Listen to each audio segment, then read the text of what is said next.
Hey everyone, Sergeant Eaters here with the Wyoming National Guard Counter-Drug Program. Today we're back, and if you've been following our series, you'll first notice that I do have more than one shirt. So today we're going to start getting into our social media series. Now this series is a little bit different than the prevention stuff we were going on before. What this is going to be about is the different ways that people are looking to either exploit children or the way that peers are using these social media platforms to talk to each other, where parents can hopefully find a better understanding and knowledge if they're unaware of these apps of how to see what their children are up to, because better parent monitors create less substance use in youth. As you can see here, there's tons of different platforms you can use on all the different electronic devices that you have. We're going to dive into each one individually to kind of show you where you can look for things that may be off. Well, with that, let's get started. So today, let's get started with the OG, Facebook and Facebook Messenger. Now, if you're on the computer, Facebook is going to be the only place you need to go. But if you're on a phone, Messenger is where all the messages are going to be found. Know these icons. Let's get into it. Okay, so as you can see on Facebook, when you open the app, it pops up to your story. It has, as I'm sure most of you are aware, your friends, what they have posted, different reels, and other people that you can be basically engaged with as you might know them or they're friends of friends. There might be other posts that are promotional, and it ends up getting put onto your feed. Everyone's pretty much familiar with the Facebook feed. What I want to highlight out is the upper right-hand corner. If you look in the upper right-hand corner, there's the messages icon, and that will actually take you to a different app. The other important thing is you can look at the bottom. Not everyone's bottom buttons are the same. Mine show home, friends, reels, marketplace, notifications, menu, but others can have things like dating and swapped out with marketplace or other different things that Facebook offers to its users. Now, obviously, we all know about notifications and seeing which ones have notifications. The notifications are pretty minimal. It just tells you who and what has recently interacted with something that you might be interested in. That being said, you can see who might be posting or viewing your child's content. The next place I want to show you is under the menu section.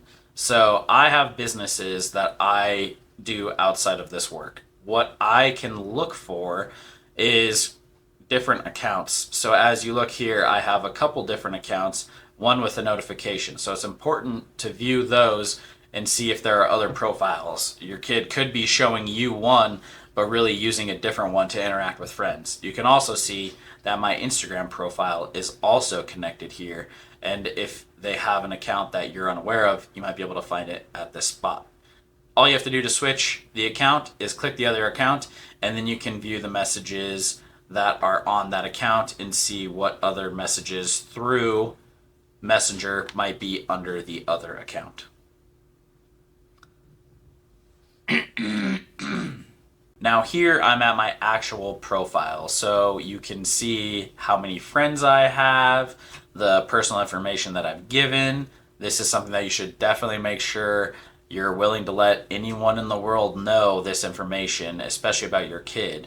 Currently, I would not want my kid to have, for example, places that they lived or currently were in, or anything about their school information that you can see here.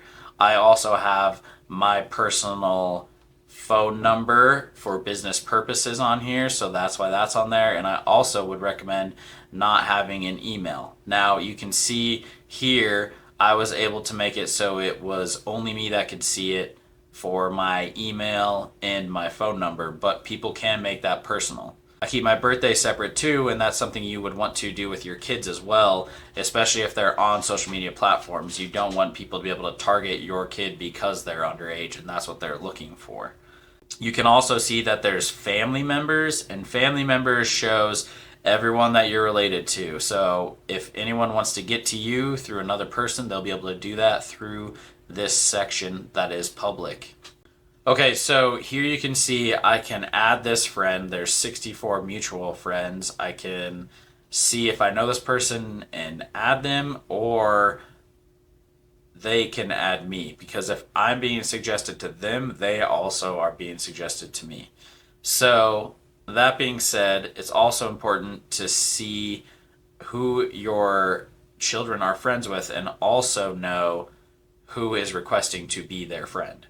Right here, you can see I just went to see friends, so I have friend requests of people that I do not know, and you can see they're from weeks ago, where all I have to do is confirm in order to become their friend through Facebook. So another place you should definitely look to see who is trying to add your kids online. Okay, so the next part of the app we're going to go to on your phone at least is through the Messenger app. Now, here's the Messenger app. Obviously, everything's blurred out, but Specialist Torres was able to do an experiment with me where all I did was look her up. We're not friends on Facebook, but I'm just showing how easy it is to find someone through Facebook, never add them as a friend, and send a message. So your kids might be getting messages from random people that they're not even friends with. And that's why the Messenger app is super important to go through as well. So you can see I was able to send it, she was able to respond to it, and we are not friends on Facebook, and we have one mutual friend you can see right there. You can also see there's a call feature and a FaceTime feature in the upper right. So not only are we not friends, but we can still contact verbally and through FaceTime as well, or a version of Facebook's FaceTime. It's important to note down here too in the bottom left-hand screen, there's that plus button where you can share a file, pay or request money, you can share location data, you can play games with this person and do other different things through AI and AI images. But these are all things that can be done with someone who I'm not even friends with on Facebook. All right, Specialist Torres, we're going to see how well this sound thing works. Boom, it just sent to her. That easy. And now we've got voice communication just through the buttons at the bottom that you can function with. Obviously, you can add photos and send photos and stuff as well. So you can see how this can be easily used and manipulated by someone and hidden from you unless you're actually going through their phone and knowing that. And that being said, before we started this, I probably should have mentioned that you should have the password to your child's phone. It is not an invasion of privacy. It is your property that you spent money for, so you get access to the phone at any time you need to as a parent. Now you can set whatever boundaries you want to, but I am letting you know it is perfectly legal for you to go through the phone that you paid for your child to use. And it's also your job to be a good monitor. Alright, and the last thing to show is these messages can easily be archived. You can mute them, restrict them, delete them, and block people. So you need to be on Messenger making sure that your kid isn't just getting rid of the message to where you can't see it, because it can happen very easily. So be aware that there's messages on there that can be seen. Now you can see there's notifications. So on notifications, there's nothing really for me to do in my notifications. There's also nothing really for me to do related to Messenger in the stories. But if you look at chats, I do have one chat that's unread that I need to give attention to. You can also find requested messages right here where these groups or people have reached out to me and tried to get a hold of me. Now, I have not looked at them. I've deleted them oftentimes before by just hitting delete. But these are the things, like, people are reaching out to your kids. Whether you think they are or not, it's happening all the time. I mean, you can see how many things just pulled up. Live Cam Girl 4725, Chat Girl 6072. These people will be reaching out, and you need to make sure that your kids aren't joining that. There are also some messages that go straight to spam, but again, that's not all that often.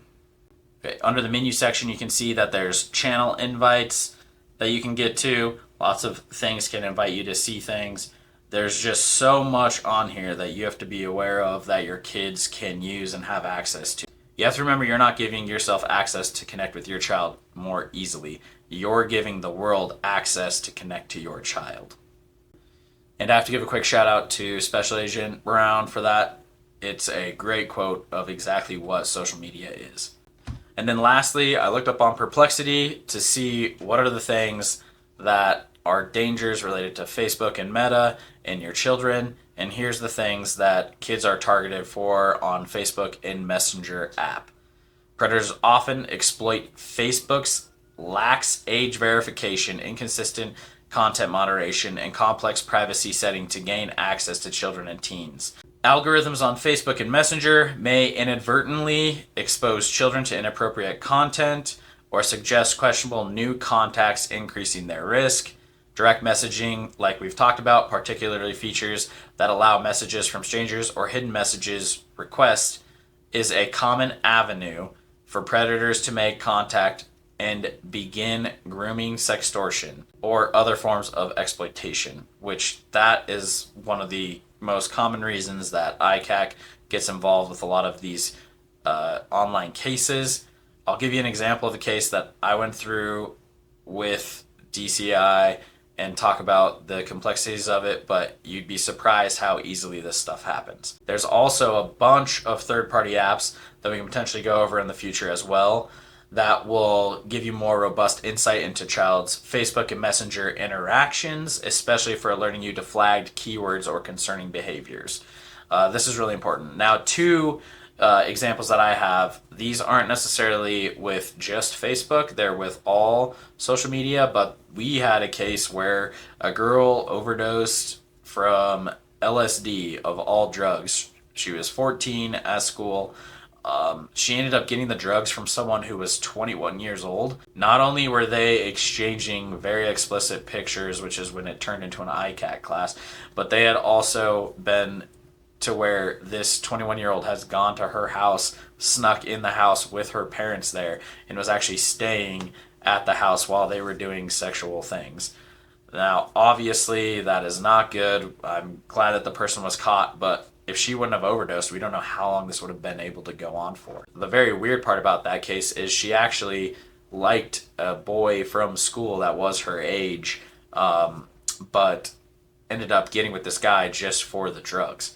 That's one example of case. There's other cases where there's like these secret messages where they start the grooming or sextortion piece, where there's been people in Wyoming who've been involved in this, but it's nationwide cases because they'll get someone to send something a little bit risky, and then, like I showed with the family members listed, they'll be like, I'm going to get a hold of your mom, we'll just say Linda, and I'm going to tell Linda that you sent this picture, and I'm going to send her the picture unless you give me 5 of your closest friends' Snapchats or Facebooks and let them know that they need to get a hold of me. And then they blackmail those friends saying, I'm going to expose this picture to Linda and to your family if you don't also do these pictures. And you can see how this just tunnels down and keeps compiling over time to make it to where there's tons of girls just trying to make it so their friends' pictures and their pictures don't get out, and it's just a huge thing. So that's why it's super important that as a parent monitor, you're checking for these things.